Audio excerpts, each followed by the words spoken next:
Bismillahirrahmanirrahim. Assalamualaikum warahmatullahi wabarakatuh. Perkenalkan, nama saya Ayu Lestari Junia dengan nomor induk mahasiswa 200222087, Administrasi Publik Reguler 3. Baik, saya akan memaparkan materi tentang pengawasan pembangunan daerah. Pengertian pengawasan pelaksanaan pembangunan pada dasarnya merupakan rangkaian kegiatan untuk mengikuti perkembangan pelaksanaan pembangunan dan menindaklanjuti agar kegiatan pembangunan senantiasa sesuai dengan rencana yang ditetapkan. Pengertian pengawasan menurut Sondang P. Siagian, pengawasan adalah proses pengamatan daripada pelaksanaan seluruh kegiatan organisasi untuk menjamin agar semua pekerjaan yang sedang dilakukan berjalan sesuai dengan rencana yang telah ditentukan. Menurut Fahmi, pengawasan secara umum didefinisikan sebagai suatu organisasi mewujudkan kinerja yang efektif dan efisien, serta lebih jauh mendukung terwujudnya visi dan misi organisasi.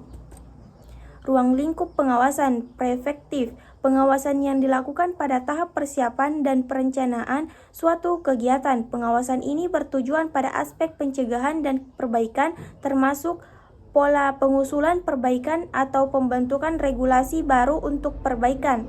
Represif, pengawasan terhadap proses-proses aktivitas sebuah lembaga pelayanan publik. Pengawasan ini bertujuan menghentikan pelanggaran dan mengembalikan pada keadaan semula, baik disertai atau tanpa sanksi. Jenis-jenis pengawasan: yang pertama, pengawasan intern dan ekstern. Yang kedua, pengawasan preventif dan represif. Yang ketiga, pengawasan aktif dan pasif.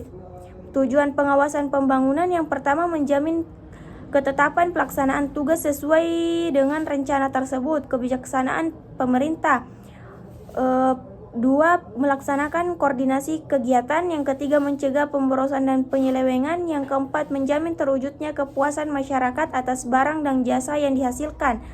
Yang terakhir, membina kepercayaan masyarakat terhadap kepemimpinan organisasi atau pemerintah. Syarat pengawasan: yang pertama, melaporkan setiap penyimpangan yang terjadi dengan segera, mempunyai pandangan segera, objektif, teliti, dan sesuai dengan standar yang digunakan. Prinsip-prinsip pengawasan pembangunan: bundle of right, hak atas lahan; police power, pengaturan; eminent domain, pencabutan hak atas lahan; taxation, spending power, government expenditure. Tahapan pengawasan: yang pertama, preliminary control, merupakan pengawasan anggota DPRD pada saat pembahasan anggaran, meneliti setiap usulan anggaran khususnya dari penyedia layanan publik, baik dari sisi input, output, maupun outcomes dari setiap jenis layanan, melakukan pengawasan sejak tahap perencanaan, sebab apa yang akan dilakukan oleh Pemda bisa diketahui dari rencana yang dibuat oleh pihak eksekutif. Yang kedua, interim control, untuk memastikan layanan publik berjalan sesuai standar yang ditetapkan dan memenuhi harapan masyarakat selama pelayanan dilakukan dalam jangka waktu tertentu, diarahkan terhadap pelaksanaan anggaran atas layanan publik atau pelaksanaan sebuah peraturan. Yang ketiga, post control, untuk memastikan layanan publik berjalan sesuai harapan, diperuntukkan atas evaluasi terhadap target yang direncanakan, diharapkan menghasilkan rekomendasi mempertahankan, memperbaiki, atau meningkatkan kualitas layanan. Langkah pengawasan: yang pertama, menentukan sasaran dan standar.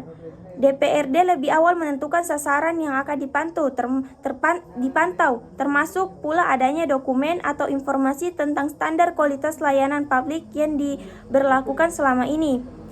Kemudian, mengukur kinerja aktual. DPRD memiliki informasi atas kinerja lembaga yang bersifat faktual. Informasi tersebut sebagai fakta, sebagai masukan bagi DPRD dalam membuat rekomendasi perbaikan atas pengawasan yang dilakukan di masa depan.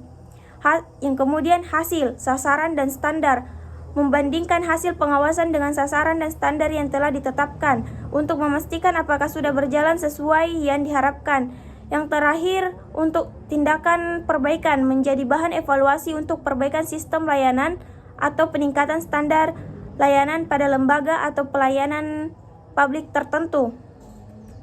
Hambatan-hambatan pengawasan: kurangnya informasi mengenai data produktivitas, terutama melakukan perbaikan dan setiap kali terhadap kekurangan kemampuan untuk merincikan hasil yang dicapai oleh manajemen. Bidang tanggung jawab kurang cukup jelas dirumuskan sehingga tidak jelas pula bentuk dan lingkungan pelimpahan tugas itu. Penyampaian petunjuk kerja secara jelas sering tidak terjadi dan hal ini memperlihatkan adanya komunikasi yang tidak wajar, meningkatkan lingkup dan kegiatan usaha masing-masing. Jabatan-jabatan dalam manajemen mungkin memerlukan spesialisasi dan tentunya memerlukan koordinasi.